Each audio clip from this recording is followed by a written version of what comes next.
Colorado has their eyes set on Julian Lewis, the five-star quarterback, but is it too little, too late?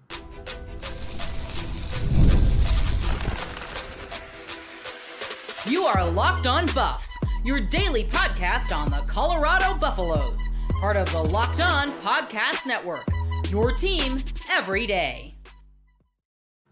Welcome to Locked On Buffs. I am your host, Kevin Board. Today's episode is brought to you by the Locked On Podcast Network. It's your team every day for free and available wherever you get your podcast, and who doesn't love free things? Joining me today is our recruiting insider, Brian Smith. Brian, how you doing? Thank you for joining us. It's warm down here in Dixie. I'm in the air conditioning, so that's good as it can get. As good as we could get is how we like it, right? We don't want any more, any less. But let's talk about some Colorado recruiting. They have an interesting quarterback situation where they have a potential top 10 pick in Shedeur Sanders. And then after that, they have a few transfers and Ryan Staub, who are kind of contending for that backup role. But there's no clear starter in my eyes, and I feel like in the eyes of most people. So there's no clear heir apparent to Shedeur.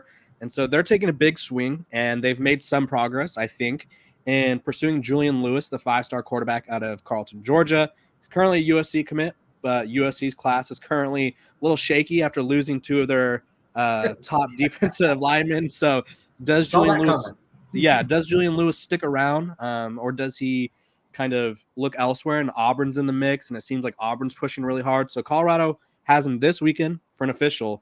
How important is this official? And is this kind of like their last chance to maybe get in the mix, if you will?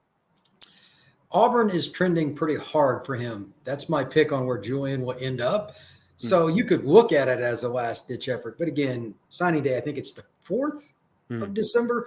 You could always get him back on campus for an unofficial or something. The question is, how long do teams wait, Colorado included? Because everybody kind of wants to have their high school quarterback commit taken care of early in the process to help build the rest of your class. And I would, if I was Deion or anybody else, that's the one spot you really want that kind of be hands clear. I don't know if Julian's going to be able to do that. He hasn't defined it by like a specific date. So Colorado's in it. And if things go well this weekend, maybe they jump into the mix just as much as Auburn. Stranger things have happened in recruiting, that's for sure. Yeah, I think realistically getting him on campus for an official is a big deal. I feel like this needs to be like a full-on blitz, like a full court press kind of official visit where whatever tricks you have, you pull them out. If Lil Wayne just happens to be in Boulder this weekend, great.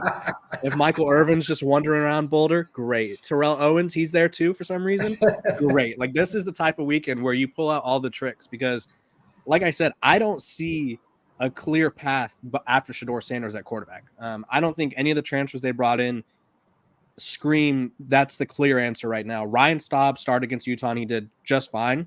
I don't know if that's like the solution to their quarterback issues after Shedeur leaves because that's a tough talent to replace. And so I think realistically, it's kind of like all in on Julian Lewis in 2025. Otherwise, they may be done because looking at who they've offered a total of 25 quarterbacks in this class.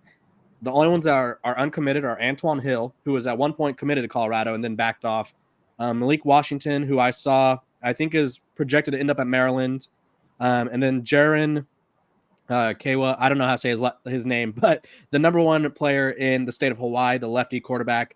He's a good quarterback. And I think Boise State is kind of the front runner in his recruitment, if I'm not mistaken. And he's at the Elite 11. So I think more programs will come knocking for him after his showing this week. And then there's also Cameron Keenan and then a few other guys who are 3 stars or unranked. So it's kind of like Julian Lewis, or maybe they take a flyer on someone else. So what do you think is their 2025 plan? Do you think it's Julian Lewis or bust, or do you think maybe if Julian Lewis decides elsewhere, do they just kind of kick the tires on someone else who maybe doesn't have a lot of Power 4 offers? I think it's a combination of those and one other. I would be absolutely shocked if they're not at least behind the scenes speaking with some other committed kids. That's just nature of the beast. Never forget that. I don't care. If a kid says I'm 110% locked in, you know what that means? There's a good chance that he's not. I don't believe any of these kids with the commitment stuff anyway. Yeah. I highly doubt you do either, Kevin. It's right. It's a little dicey. And if a college coach calls you and you pick up, how committed are you to the school that you made a verbal pledge? So keep that in mind. Deion will find somebody. Mm-hmm. I don't know what their level will be because he does his own evaluations. Like you and I were talking before the show. They took a few flyers on a few kids towards the end of recruiting process last year, had some talent, some other schools passed on. He does his own thing. Mm-hmm. It may be a 2-star quarterback that he just likes. They'll get somebody. The biggest question, again, is still timing with Julian. If he's done whatever decision it is in like July 15th, let's just use a date, that helps all parties involved because then you move on. Yeah. It's unfortunate because the 5-star kids have so much leverage because they're, he's a guy that Auburn and other schools think can come in and play. Mm-hmm. Or you're going to wait longer, but then the risk if you don't get him, go off that cliff. So I don't know. Maybe Deion's got his own drop dead date too. There's a lot of ways to look at this, man. It's really complex. Yeah, realistically, the 5-star kids, so there's usually 32 of them. There's 32 recruits that can keep any program waiting. Everyone else, it's like you commit now or we don't take you. But those 32 guys, it's like we will wait until December 5th, if you will. Like programs will do backflips for a 5-star, and you can't blame them because you get one 5-star, then all of a sudden their buddies want to come with them. Let's take a look at the 2026 class. Jaden O'Neal, 4-star quarterback out of Harbor City, California, top 100 player. Currently, I think Oklahoma is the major favorite, but obviously I don't put any sort of value in 2020 or 2 classes out. I don't put value in those predictions because I don't think those commitments hold very long for the most part, 2 years in advance. I just don't see that happening. So Colorado was a top 10. It was Miami. Oklahoma was in there. A lot of who's of programs. And so tell me about Jaden O'Neal. Does Colorado need to keep pushing for him? Is that kind of like their backup plan, would you say, if they don't get Julian? Well, that's another, he's 26, but you need an elite kid at least every other year. Right. And Jaden is an elite kid. If you watch his film at all, it doesn't take long. You don't have to be a football aficionado to know that kid can throw the football. Down the field, between defenders, with arc, take something off of it. He's been trained.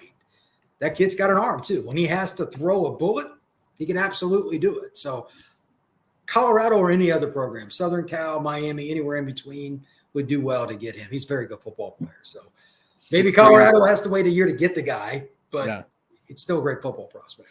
6'3", 200 pounds is going into his junior year. That's a pretty big kid. They don't make a lot of high school kids like that. In terms of what I think their quarterback situation is, this is just how I see it playing out. I think they go all in on Julian Lewis. Swing or miss, get him, I don't know. Obviously, I think until pen is put to paper, I feel like Deion Sanders is always a factor. We saw it with Travis Hunter, saw it with Cormani McLean, we saw it with Jordan Seaton. Until there's pen put to paper, Deion Sanders has a knack of – he's Deion Sanders. He's a Hall of Famer. He has an appeal. It's hard to turn down one of the best to ever do it. I think especially – face-to-face, telling him no would probably be like the toughest sort of conversation to have. If they don't get Julian Lewis, like you said, like we kind of talked about, maybe they take a flyer on a 3-star guy who can develop or maybe start right away, depending on how good he is. And then if not, there's this thing called the transfer portal. In Colorado, they're a little privy to the portal. I don't think they'd be mad at having to use the portal to get a quarterback because you look at Ohio State. There's Julian Sayin, there's Aaron Noland. There's a room full of 5-star quarterbacks, Devin Brown, guys who want to play. And for quarterbacks, there's only one spot. You look all around the country, and there's quarterback rooms bursting to the seams with talent. And realistically, someone's going to budge. Someone's going to leave. So I think they either go Lewis or they take a flyer on a portal quarterback, and then obviously Jaden O'Neal or someone else in the 2026 class. Do you think that's a foolproof plan? Or not foolproof, but a plan? Nothing's foolproof at quarterback. Right.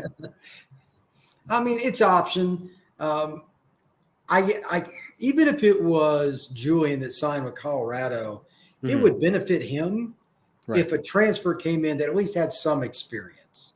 Okay. It could be somebody from Charlotte. It could be somebody from playing in college is just not the same as high school. The last time I talked to Julian a few months ago, like he knows they're going to go out and annihilate the competition. I'll leave the specifics out, but like he expects to shred everybody because of the talent he has at Carrollton High School and how good he is. And he's right. So until you get to that college level and experience for yourself, the best thing you can do is learn through osmosis through another experienced player. But Sanders is going to be leaving. So I think they should take a kid from either the JUCO ranks at the very least or a guy that's played Division I football somewhere else to help him along, even if Julian's going to be the guy. And then you still need to go out and get a really good 26 kid too. I mean, you got to get to the point where you're stacking classes, and Colorado has not done that yet.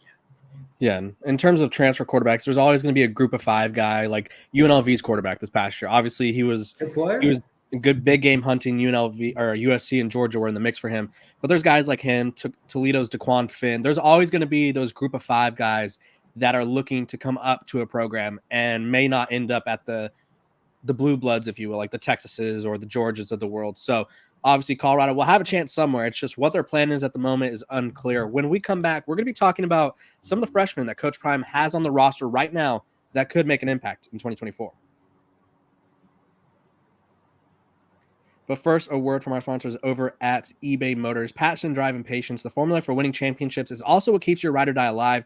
eBay Motors has everything you need to maintain your vehicle and level it up to peak performance. Superchargers, roof racks, exhaust kits, LED headlights, and more. Whether you're into speed, power, or style, eBay Motors has you covered with over 122 million parts for your number one ride or die. You'll always find exactly what you're looking for. And with eBay Guaranteed Fit, your part is guaranteed to fit your ride every time or your money back, because with eBay Motors, you're burning rubber, not cash. With all the parts you need at the prices you want, it's easy to make your car the MVP and bring home huge wins. Keep your ride or die alive at ebaymotors.com. Eligible items only. Exclusions apply. eBay Guaranteed Fit is only available to U.S. customers. Welcome back to Locked On Buffs. Appreciate you guys for tuning in every single day, making me your first listen of the day. We're free and available wherever you get your podcast. We all love free things, so make sure to share it with a friend, mom, dad, dog. I don't care. Share it with someone. Brian, let's talk about Colorado's recruiting class from this past class. So they bring in, I think the number ended up at, let me fact check it right here. They had 5 enrollees and then 6 who have signed their letter of intent who are already enrolled. So 11 guys total. One of them is a JUCO guy. And then they also took a flyer on a guy from England. So they went all over the world to bring in an 11-man recruiting class. But there's 3 that stand out the most to me, and there's 3 that I think will make an impact right away. And that's Drelon Miller, Kam Mikell, and then Jordan Seaton. So let's talk about what they can provide, sort of what you saw for them as recruits, and just how big of a win it was for Coach Prime in the program. So we could start with the obvious one, Jordan Seaton. Obviously, Ohio State was in the mix. His home program or in-state program, Maryland, was in the mix. Colorado gets a left tackle, a 5-star left tackle who he's ginormous now. I don't know if you've seen the updated pictures. He was listed at 285 as a recruit, and I would say he's probably well over 300, and it's a muscular 300. So talk about what kind of win that was for Colorado and what that means for the program. Jordan's a little bit of a unique kid in his personality. He was overweight, and then in like a 6-month period, he just dropped a ton. He changed his diet and just went hardcore on calories and what he was working out, what he was doing, complete focus. So good for him. And he was at IMG Academy, which also helps a little bit. That's the program down in Bradenton, Florida. I'll actually be down there next week for another event. But they have great coaches. They have nutritionists. They have all kinds of things around that are going to help you. So he's figured it out, and he told us going in to Colorado, like, hey, I'm going to put on some weight. I'm going to change my body even more. I knew I never even followed up on the question that he brought up. I'm like, I believe you. You've already done it once. So I'm not surprised. And getting a kid like that Ohio State wanted, that Florida wanted, like Oklahoma wanted, Alabama wanted. Colorado gets all those things I just mentioned in one package, and he's a great kid too. That's huge for Colorado's program. He'll start at left tackle, I would assume, barring something unforeseen. Maybe it's right. I don't know which spot, but he'll play one or the other. That's great for their program. They needed somebody like that to break through with, especially being from IMG. That's great for Colorado. Yeah, the IMG pipeline. And you could talk about the IMG pipeline a little bit. For those not familiar, just talk about what it means to have sort of, even if it's not like you're getting 10 guys a year from IMG, but to get 2 or 3 a year, like what that would mean from a program like IMG. It's a big deal, because when I go to an IMG scrimmage or practice, there are times where there are literally more than 10 college coaches standing around me. And I'm talking about like Miami. I'm talking about Michigan. I'm talking about Tennessee, Auburn, big name programs, because everybody recruits there. It's the best program in the country for producing talent. Their senior class will consistently have 20 kids that sign college every year. And I'm not talking about this guy scraping in. I'm talking about they have a top 50 player every year. Every year. So it's a boarding school in Bradenton, Florida, and they focus on athletics. And it's the list of players that have come out of there is incredible. Seaton's just one of the most recent. He was a very charismatic guy that a lot of us enjoyed interviewing over the last year or so. Great kid. And if he's as good as we think, maybe he will be the catalyst to start getting that going because it gets you notoriety. So that could be another benefit for the Buffs. Yeah, Colorado has, I think, a lot riding on Jordan Seaton. Obviously, they're going to start him out there left tackle, I think, is what he was starting at during the spring game. So true freshman left tackle from IMG, who picked Colorado over the pick of the litter. So a lot riding on his freshman year. But obviously, I don't think he shied away from a challenge. I think he kind of embraces it, and we'll really see that this year. Let's talk about a wide receiver out of Texas, Drelon Miller, ranked as the 85th player in the country. Colorado, to preface this, I'm going to tell everyone who's going to get worked up in the comments. They have a very good receiver core, one of the best in the country this year. I still think that a guy like Drelon Miller can work his way onto the field in some capacity or another. Talk to me about him. Number one, you're right, just because of depth and guys getting hurt. It'll take care of itself. Drelon's a kid that has very, very good movement skills in a functional way, meaning when the ball's in the air, he has to spin, he can do it. If he has to stop because it's underthrown, he's more than capable. And if it's overthrown, he's a guy that'll dive and try to make a play. He's just a football player. And he plays in East Texas, plays in a place that's important, and he was kind of the show where he was at in high school. I don't think that's going to change, whether it was Colorado, San Diego State, or anything. It didn't make any difference. Football means something to him. He'll play early. He'll find a way to get on the field, whether it's special teams, being a guy they use on a reverse. He'll make an impact. As a sophomore, he might be their best receiver after some of these guys move on. He's really good. Strong hands. Probably one of the better 50-50 ball guys in the class of 2024, too. He'll come up and take it off somebody, even if they've got him covered. Really good football player. Yeah, and another big win. Colorado, he had 40 offers, so he literally had just about every program imaginable coming after him. Schools like Miami were in the mix for him. Schools like Alabama had offered. USC was looking to get into the Drelon Miller business. But again, Colorado, big victory. You got to take the big victories when you get them, because obviously when you bring an 11-man class, I feel like you have to have 3 or 4 like difference makers. And another guy who it's unclear what his role will be, because he was recruited as an athlete. Some said he could play receiver, running back, safety, whatever it may be. I think he's going to be on offense. Kam Mikell out of Statesboro, Georgia. He was only 2 spots behind Drelon Miller. He's 6'1", 180 pounds. Talk to me about what Colorado gets in him, obviously from the offensive perspective, because I think that's where he'll be. Well, they're looking for another guy that can do some things vertically. He's got the length you're looking for and the height. I don't know which side of the ball is better for him. That's a mentality thing. A lot of these kids, obviously Travis being the top of the food chain in that regard. Right. It just depends on what the situation is. They just want to play, and that's why he was a highly recruited kid. Elite talent. I'm curious to see if they play him inside, outside, or are they going to move him around? That'll kind of help dictate what he's able to do, and also part of this, how much of the playbook can he pick up quickly? Because they're going to use some tempo and do some things. It's not easy being a freshman receiver in an up-tempo offense. If you miss a signal, they got to call timeout or change it.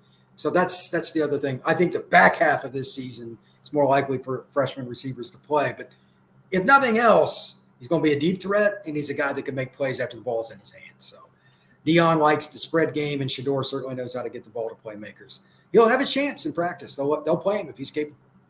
Yeah, and we all know a freshman receiver misses one sign, and you're gonna go stand next to coach. That doesn't go well. You and coach are gonna become best friends on the sideline, and you will probably you may not even need your helmet anymore. You could just stand there, because coaches hate a missed sign. That is like the unanimous thing, especially these days where in college football they're gonna have the communication, so there should be no missed anything. The helmet communications between Miller and Mikell. If you had to sort of not place a wager, but in the sense of like make a prediction of like who would see the field first, is there someone that you think between those two?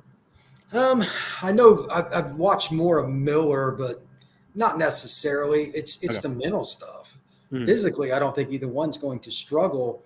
It's the thing we just talked about. Like the quarterback will get the headset, and then he can do little things that you don't have to look way over here and find the guy on the sideline. It's just one guy you're going to be communicating. It's a lot easier. Right. So that helps, but you still got to know the concepts and all the stuff too. Whoever picks that up first will probably play. Drelon might be stronger, maybe, but I mean, I'm splitting hairs here. Okay. Otherwise, I just think it's a situation whichever young man picks up the offense, we'll see the gridiron. Yeah, and interesting enough, they both enrolled at the exact same time. So they're both starting from the same starting point. It's not like one of them was an early enrollee and kind of had that spring ball to work with. So they're both working together. They're frequently pictured on social media and videos together, getting extra work in. So they're clearly both trying to make an impact. Obviously, it just depends on who the coaches think has a better grasp and who's making more plays. Brian, I appreciate you for joining us. Tell the people what you're working on. Obviously, you're out here scouting everybody in the country. So tell people where they can find you, what you're working on. At FBScout_Florida on X. I'm actually in Mobile, Alabama right now at this lovely hotel and getting ready to go scout Anthony Tank Jones, arguably the top player in the South for the class of 26. Every day is a new opportunity to see a bunch of guys. And next week, Future 50 down at IMG, ironically, school we just talked about, top prospects. So lots of stuff going up on social media and all the recruits committing. So a lot of fun. Make sure to go check him out and make sure to stay tuned with all the guys he's covering because Colorado's going to throw their hat in the ring for quite a few of those guys down there in Florida. So if you need to know about anyone Colorado's going after, he's your man. I appreciate you guys for tuning in. I appreciate Brian for joining us. When we come back, I'm going to be talking about all the players who got preseason honors from Athlon Sports over at Colorado.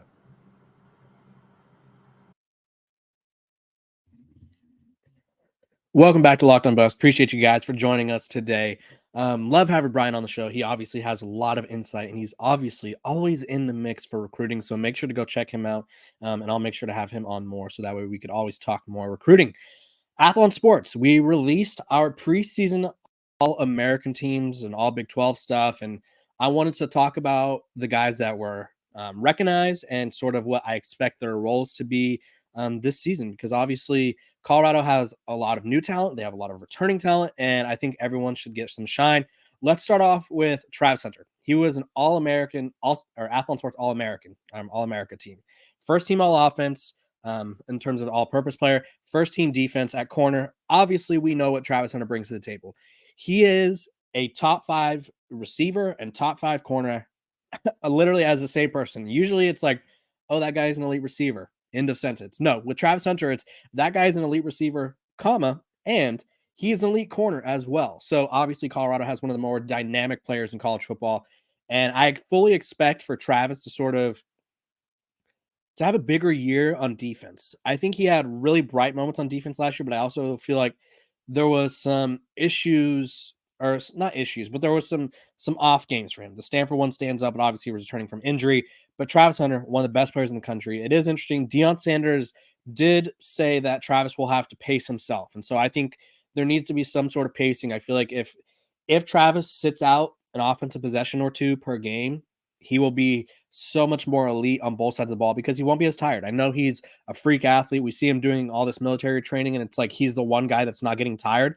But still, I think realistically, Travis has this sense of like he has to, I don't want to say prove himself, but I think he has to know when the time is right for him to rest. And it's not a sign of weakness to take a drive off. If anything, it's a sign of being smart and being sort of aware of like what the team needs from you. Because obviously Colorado needs a Travis Hunter that's healthy. They need a Travis Hunter that is not gassed, and they need a Travis Hunter that is able to play at his best abilities. So obviously no surprise there. Travis Hunter, All-America type guy for Athlon Sports.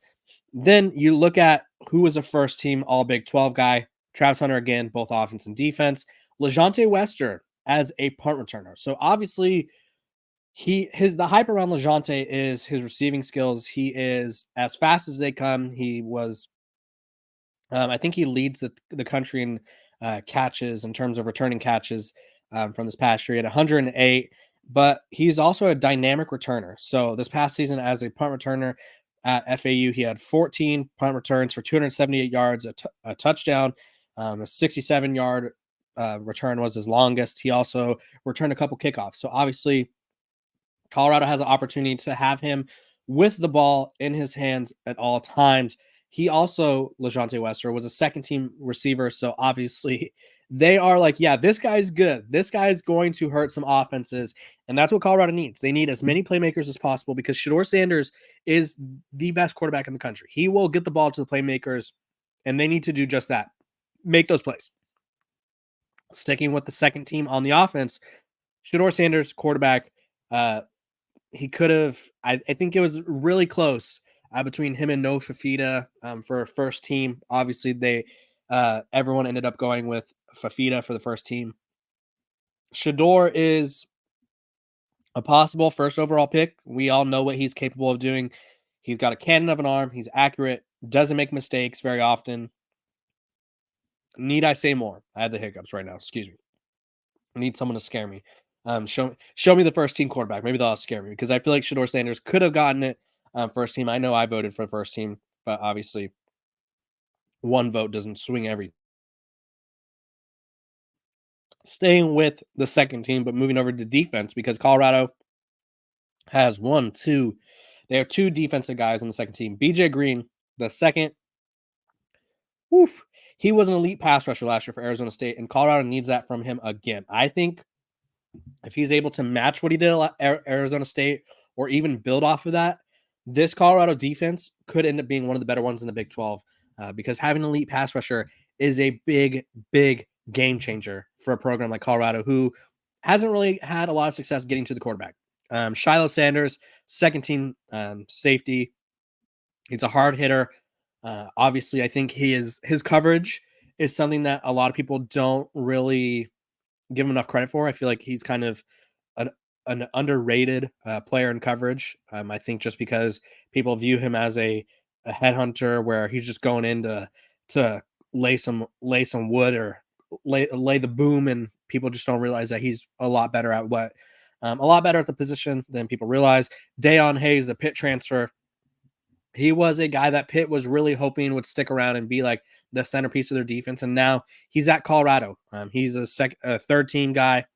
He's someone who Colorado needs to sort of, same thing with BJ Green, Samuel Okunalola. They need these guys to get pressure on the quarterback. They need these guys to help out in the run game, and I fully expect him to do that.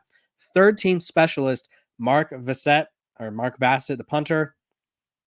I think he's one of the best punters in the country. I really do. He really helped out Colorado a lot. And I expect this Colorado team to be better. So when they punt this year, him punting could be the difference between them winning a game. Because realistically, if he's able to pin a team down but within the 20, the defense will be able to stop them. And that's a big difference for Colorado in those close games. And then fourth team, they had two guys. It was Jordan Seaton, the freshman. I expect him to start at left tackle. Obviously, Brian just talked about him. He's someone who embraces the challenge. He's already transformed his body. Colorado got a good one in him, and we're going to see that this year. And then Trevor Woods, who they have him listed as a linebacker, someone who I would imagine, regardless of whether it's safety or linebacker, is going to have a big impact for the Buffs this year. Coach Prine loves him. He makes big plays. He had a nice interception against TCU. Always making those big plays, and Colorado's defense needs as many big plays as possible. You guys comment below. Of those guys, which one of the guys who didn't get first team, not counting Shedeur, because I feel like that's the most obvious one, who's going to end up as a first team all-conference nod when the end of the season rolls around? You guys comment below. I appreciate you guys for tuning in every single day to Locked On Buffs, making me your first listen of the day. We're free and available wherever you get your podcast. Go check out our most recent episode. We had Life in Football's Colin Moore on the show. That was a great one. We talked everything from when we'll know when Colorado will be good, why they're going to be better, and so much more. I appreciate you guys for tuning in every single day, making me your first listen of the day. Make sure to like, subscribe, follow, give me 5 stars, and I'll see you guys tomorrow.